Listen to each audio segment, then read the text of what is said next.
Most critical thing that I did, the thing that everyone here today can do, is I made one big investment early on in the process. I invested in me. Please provide a warm welcome, welcoming back Florida State's own Dr. Sara Blakely.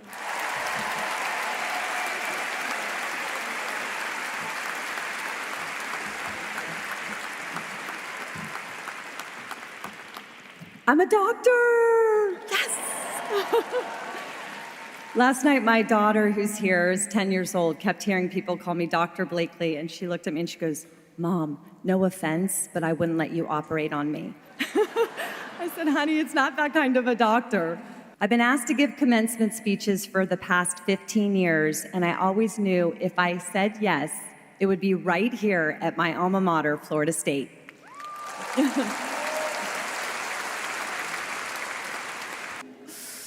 So much has changed since I've been here. There were no smartphones, there was no social media, and if something went viral back when I was in college, it required antibiotics. And even though it's a completely different world today, we share many things in common, you and me. This is where our dreams began. This is where we both got hurled out into the real world. And while all of my classmates seemed to have it figured out in this moment that I was sitting where you are, I certainly did not. This is what my life looked like when I was sitting in your seat. I wanted to be a lawyer. My dad was a lawyer, and I grew up dreaming about becoming a lawyer. But there was just one problem. I had just failed the LSAT. Not once, but twice. So I went to the FSU job fair at the Tully Gym, and I put on my very first suit ever. And I interviewed with 20 companies and got rejection letters from all 20. Which actually worked out in my favor because Bullwinkle's at the time was running a special that if you brought in a rejection letter, they would give you a free pitcher of beer. I drank a lot of beer. But what I remember most about all those interviews was they kept asking me, "What's your experience?" I was like, "I'm a student. I've been in school. I don't have experience." At the time, my experience was babysitting, selling suntan lotion, and I had been a waitress for 3 weeks. But they just kept asking me, and I said, "Aren't you supposed to hire me so I can get experience?" "No, we're looking for people who already have experience." Well, how am I supposed to get experience if you won't hire me to get experience? Well, when a graduate sitting in your seat is in this position and your life plans feel derailed, I did one thing. I drove to Disney World and tried out to be goofy. The only problem is you have to be 5'8" to be goofy, and I'm 5'6". I am the height of a chipmunk. So I put people on rides in a brown polyester suit with my college degree at Disney. And every time a friend from high school or college would see me, they would say, "Blakely, is that you?" And I would cover up my Mickey Mouse name tag, and I would say, "No, get on the ride." After 3 months, I left Disney and I got a job selling fax machines, door to door, for 7 years. It was brutal.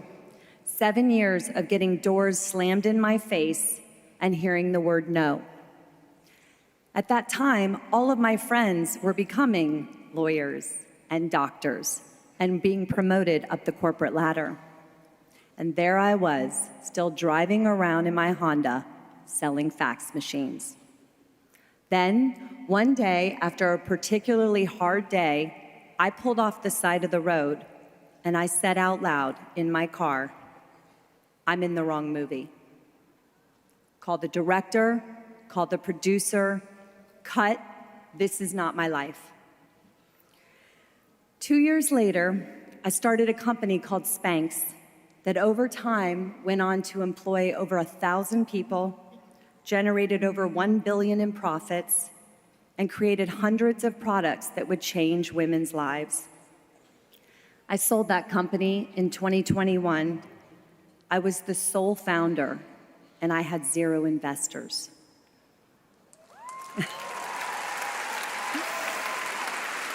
And when I look back on my journey, the most critical thing that I did, the thing that everyone here today can do, is I made one big investment early on in the process. I invested in me. When I was 16 years old and in high school, my parents were separating and getting divorced. And my dad came into my bedroom and handed me cassette tapes called How to Be a No Limit Person by Dr. Wayne Dyer. He said, "Sweetie, I wish I was your age when I listened to this instead of the age of 40. And he moved out. I put those cassette tapes in my boombox in my bedroom that day, and I started listening. And I heard a man's voice talking about the power of your own thoughts and visualizing the future that you want, manifesting things into your life, not fearing failure, and not caring what other people think about you, which at 16 is pretty much all we care about." So I'm at Clearwater High. I'm driving around all the time listening to these tapes. I listened to them so much that I memorized all 10 tapes front and back. I was so excited to be hearing someone teach me how to think and to learn that I could actually change my thoughts and be in control of my thoughts. And so what ended up happening, though, is nobody wanted to be stuck in my car after a party. Because when everybody else was listening to Bon Jovi and Madonna, you would get in my car after a party and hear, "So, what do you really want with your life?" But fast forward 20 years later, I end up on the cover of Forbes magazine, and my friends from Clearwater High texted me, and all they wrote was, "Damn, should have listened to that shit."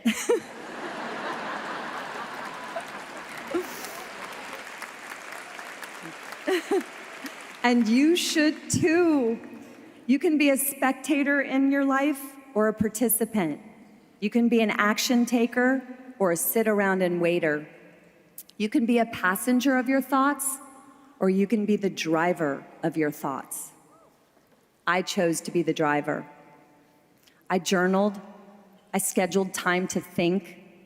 I asked myself tough questions, and I tried doing things that scared me. And when you're in the driver's seat of your own thoughts, you don't care what other people say. You don't care what other people are doing. You focus on what you're good at, what you like to do, and who you want to do it with. You get a confidence in your ability that you never knew you had. And when you're the driver of your own thoughts, you have a belief and a conviction that you can do anything. When you work on yourself, you see the world through your own unique lens. In a world of copycats, you become an original. Your unique fingerprints come to life. And when that happens, what you don't know can become your greatest asset if you let it. Because it ensures you're going to do it different than everybody else. Real innovation and real change happens when someone is willing to do it differently. And that takes belief in yourself, self-work. It takes an investment in you. Everyone you've ever admired, your favorite artists, your favorite musicians, your favorite authors, they all did it differently. That's why you admire them. And that's what happened to me. When I started Spanx, I landed my first order from Neiman Marcus. It was a really pivotal moment in my journey. And when I landed it, I had to call my manufacturer, Ted, who'd been working with me on the prototypes in the factory. And I said, "Ted, it's Sara. I just landed Neiman Marcus. I need 3,000 pairs of Spanx. And now, I just want to tell you, Ted was Southern, like really, really Southern. And this is what Ted said to me. Well, that's exciting, but what you gonna do about the crotches?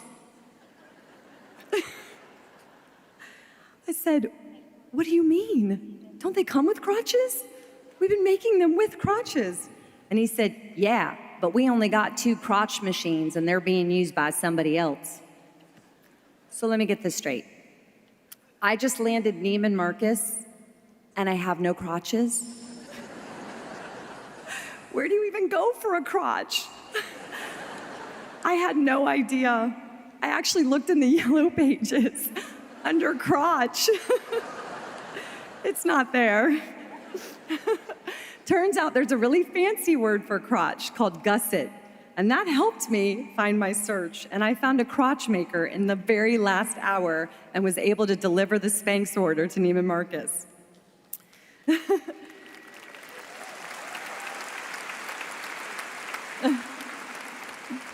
When you're the driver of your thoughts, crisis, or in my case, crotches, don't derail you. They push you. You will be embarrassed. But when the fear of being embarrassed loses its power over you, that's when you become the most powerful. Will be embarrassed on your journey, but your self-work will protect you from that. You will be challenged. When I started, I had no idea what I was doing. I wrote my own patent because I couldn't afford a patent attorney. So I bought a book at Barnes & Noble on patents and trademarks, and I wrote it myself. My mother, who's here today and an artist, helped me sketch the product drawing in my patent. I also trademarked the word Spanx on the website uspto.gov with my credit card for $150.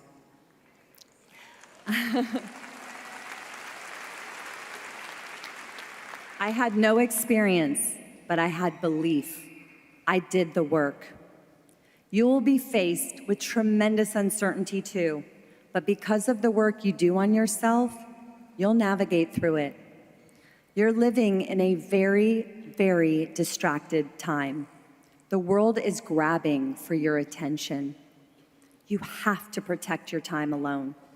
You have to protect your time to think, to daydream, to visualize where you want to end up, to challenge your self-doubts, and to reframe your limiting self-beliefs. Because here's the deal, everybody has self-doubt.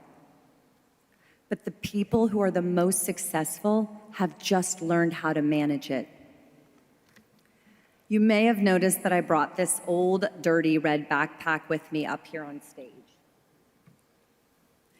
It's the same backpack I carried all 4 years right here in college at FSU.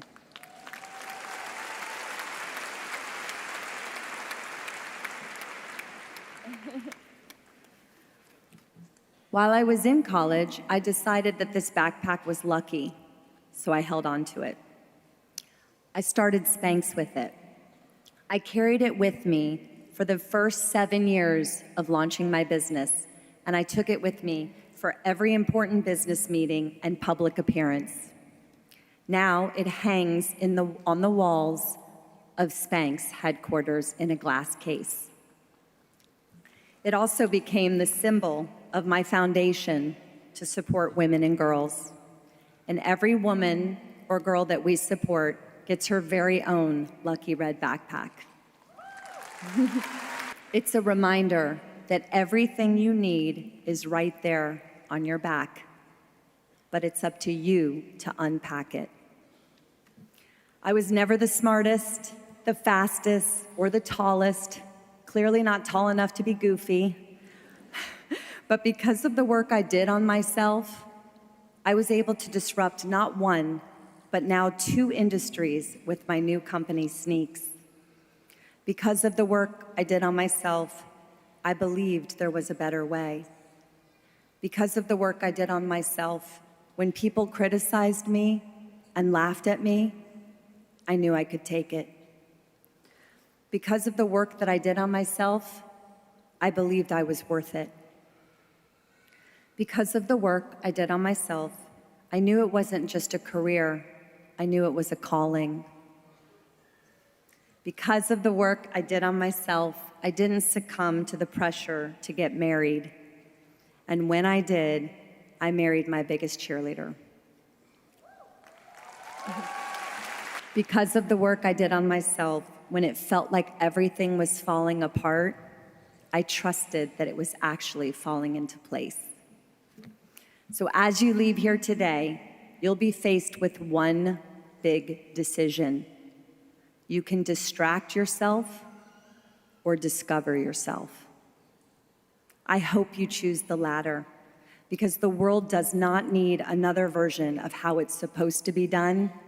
The world needs you. Congratulations, guys. Class of 2026, yay, yay! Yes, thank you. Go Knowles! So happy for you guys. Before I go, I want to take one quick picture with you guys. You ready?